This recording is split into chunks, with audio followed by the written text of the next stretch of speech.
First off, thank you to every one of you who has subscribed to the channel. I'm very appreciative. Your continued love and support is greatly appreciated. And if you have not yet, please do so. If you enjoy the video, you can press that like or share it, comment, however you feel. We spoke a little bit about the moga, the O structure in the last video, and we've got some artists coming through. Got this bus in the background. We've started on the other side and the winter arrived, and I'm not gonna make any excuses, but when the moment comes, we'll present to you what we got going on the other side. It's the vision of the moga, what the building looks like, that's coming through to this imagination of minds. It's there. It's in the process. So we spoke about organics and the importance of it, and now some of the things that we're doing here on the land with the garden, and we're moving towards beehives and getting other stuff. And this is one thing that I'll show you. This all wood chips. So we get these wood chips, and as you watch and you see them start to decay, and it starts to like turn into all this whatever mycelium, it starts to break itself down and it turns into dirt. And the last year, that's the first garden I ever planted. I was with grandma overseas and she showed me some techniques, but I've been watching different videos, and adding instead of flipping the soil is also one way. So that stuff we're gonna show you guys in a little bit. But the G building, let's talk about the G building, where I'll be taking all types of medicine. Your ass thought you was better than? Hey son! Nah, alright, we'll play. Just, come on. So, the G building is gifts. So the concept of this is basically this. If you've been paying attention to what's going on in the last few years, everyone is home. No one's interacting with one another, social distancing, all this business, and everything is going online. And then you got some other movies talking about Ready Player One, where in the future, everyone is playing video games to earn money. And then you talk about Google virtual reality. They attempted to bring this to the classrooms in the schools, but we didn't agree to it. Put the kids with the virtual reality. It's like, all right, kids, let's go. We're going to on a class trip today. But they miss all this. They miss the opportunity to really be out in nature, because poison ivy, bugs, ticks, who wants that? You could just sit in the safety of your own home and put on your virtual reality. So now you got robots, and you've got AI, and you could kind of see all the trades and different things being lost. So in the G building, what we have here is all the gifts of trade. And originally the concept in the moga, when Courtney and I were talking about it, was like he was more into the computer side of things, and that we could use graffiti in a way to get people involved in the computers and like do these sort of like digital whatever, anything in a computer. When it comes to the computer stuff, I'm not very savvy, so I don't talk about it because I don't really know anything about it except push enter and all that. Well, I do know some. I'm gonna be completely inept to it, but my feeling was more towards the trades, where like in construction and carpentry and masonry, where we have all these different things that we've over time have lost, in terms of boat building and different techniques of carving and craftsmanship and artisans that we have inside the G building, where there's all the gifts and there's all these multiple levels inside this structure that's connected to the M to the O. The G is connected to the M, and it's like the hands that come up around the G. It's like the body. And we've got all these trades to preserve in there, right? Because, how many jobs are going to be lost when you have a robot that can do them? So, there's going to be a lot of free time for people, but there may be some of us who may wish to pass on these skills for future generations, because we talk about EMP, electromagnetic pulse, or solar flares. So if the sun were to burst out, a little cough, and this might be something that we might be experiencing pretty soon, whereas the weather changes, but how many electronics and how many things are going to be, completely fried? And for many people who've grown up in the city, and have not been on a farm, who don't know basic things, how to plant seeds and how to tend to animals, how to maintain a beehive, and simple things like this. All this stuff is going to be done by these so-called smart farms. Some Silicon Valley dude, I don't know who, but supposedly there was a report a couple years ago on North Carolina. There's a complete smart farm, and it's run by AI and robots. There's no one in there. So there's something that I found, right? This behind me used to be a garden. It was 100 by 500 feet. The neighbor was telling me there used to be cows, alpaca, horses. The people who were here had this land cultivated so beautifully. And it's crazy to see that if there's no one there to cultivate the land, it just turns into these prickly bushes, and just all the earth is not producing anything. It's just, I don't know, it seems odd. So it's like us. It's for us to be here to cultivate the land, to reconnect to it.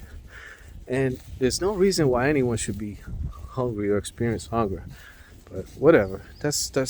That was one vision too. Like, imagine that, all the asphalt being ripped up in a single neighborhood and just planted gardens and greenhouses, and everyone collectively working together. They had these like community gardens, and it's like a plot. They got a little plot in between the buildings, but just like rip up a whole street, like, Myrtle Ave. I mean, you couldn't do Myrtle Ave, but one of the blocks, say Gates, like, nah, I live on Gates, I ain't gonna find no parking spot. But whatever, it's just this concept. There's got to be an allocated area somewhere for this to get back, into this. Especially if people are talking about food production. Everything is going at a minimum capacity. Talking about there's not enough food, there's not enough this, there's not enough that. I don't understand all of that, but whatever. The G building is where all these gifts are and preserved, so for the future generations of us, as technology increases, that there'll be this place for us to go back and work on these things, to master these things, from carpentry, electric, plumbing, see some of the old ways of boat building, and then film, creating films, music, dance, and just so many other trades that we have. And then you could get into the sciences, where there's many different sciences and technology, connoisseurs that are all in the same place that we could share, develop, as a whole. Because they're talking about maybe in the future there is no border. Maybe there's no separate nations. We're one people. Where people put the whole "you look different, I'm from here" thing aside, and we just all come to the realization that we're all brothers and sisters, and we could really do something together. That's the vision, and this is the reason why I'm sharing this. Otherwise, I'll just chill. I'm golden. I'm out here, and I don't need nothing. I'm living the dream, right? But this is a wish that I have, so I'm going to share it. And everything that I've asked for in this life, I've received. So it's like, man, if you can have anything you can possibly imagine.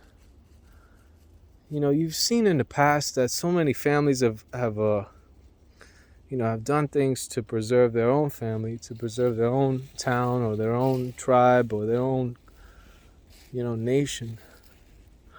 What if we have the ability to do something that benefits all of us?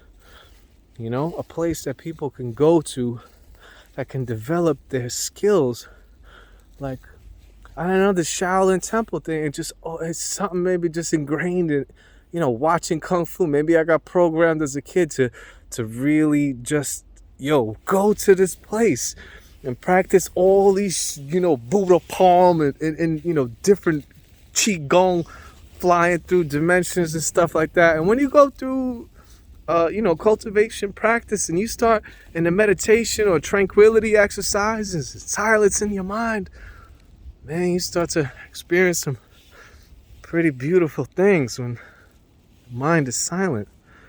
And imagine that, a whole beautiful collage of us collaborating together to bring that to this world. Man, that brings me so much joy. So whatever the news is pumping out, whatever they talk about, because people don't even know what a virus is, they have no idea. Even the scientists and these people studying stuff on the spiritual realm, it's very clear to us. We already know what these things are. And it's for you to ask questions and not accept what you're being told. Because you could feel it. You could feel it. Something is off. Why are you going to accept it? And the same thing I was doing as I was raising kids. I would tell them things that I knew were incorrect. And I look at them and I say, does it sound correct to you? And they'd be like, no. I said, then you know to listen to yourself. Not listen to me. I'm some authority bullshit. Listen to you. You already equipped. You have everything. And that's old teaching books, old spiritual books. They all say it's inside you. It's inside you. There's nowhere to go outside of you. Jesus said, like, lift a piece of wood, lift a stone, and I'll be there, split a piece of wood, and you'll find me. I was like, what are they talking about, man? Like, why am I going out reading other books if you're telling me everything is inside me? And the book that I'm sharing, that come to me to share with you, is basically a creative idea of a concept of a place that we can build. We have the technology to do it. I mean, we definitely got it. It's just a matter of the people coming together and asking for it. Because we keep giving in to low-level energy thoughts of fear and war and all this nonsense. I mean, we've done it before. We've been through all this already. Like, we've done this so many times. And it's always been the end result. This revenge comes after. It's like, we could get together and we could build something really beautiful. Really, really beautiful. It's just a matter of a moment, And it starts off like a chain reaction. I share with you my love. You share with the next their love. Pay it forward, pay it forward, pay it forward. And we would just keep on keeping on. That's it. And the life is beautiful. It really, really is. We found this little wetlands over here. Maximus. This is like nice, clean. Yo, Max.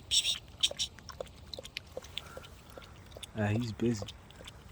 But I'll come through these marshlands sometimes and just connect. And you're welcome to come through too. I love you. Peace. And thank you for the subscriptions. Have a most incredible, awesome, amazing creation of a day, however you wish to make it. I'll see you later. Peace.